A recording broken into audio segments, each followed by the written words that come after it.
Hey, it's Pastor Bob here. In our country, you can feel the tension rising like water about ready to boil over.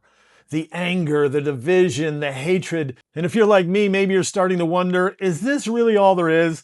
Is this endless cycle of us versus them the only way forward? This is part one of a series called Defeating the Enemy Within. 2,000 years ago, a crowd gathered on a mountainside. They were angry, they were resentful, and they were full of hate.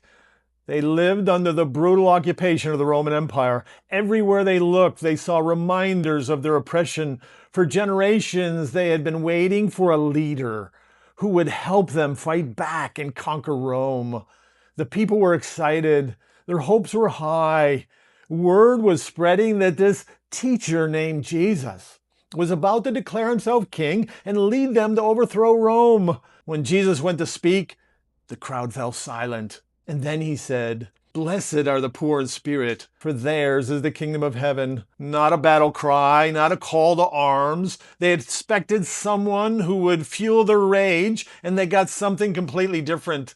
The word blessed means happy or fortunate, living in a state of true flourishing. So Jesus is saying, happy are the poor in spirit. But what does that even mean? It means recognizing that something is deeply broken inside of you and you can't fix it on your own. It's the opposite of thinking you've got life figured out and that you're better than those people you disagree with. Here's the thing. We're all looking for something outside of ourselves to fix what's broken. A better president, a better job, more money, the right relationship. But Jesus is saying the real problem isn't out there.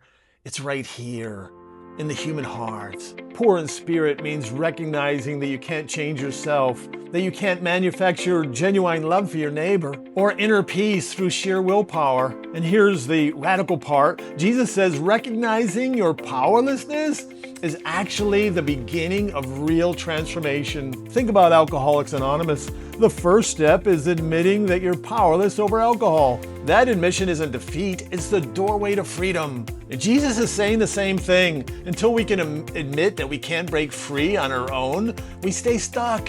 But the moment we say, I don't have what it takes, I need help, that's when we become open to receiving what only God can give us, a transformed heart. That crowd wanted someone to help them destroy their enemies.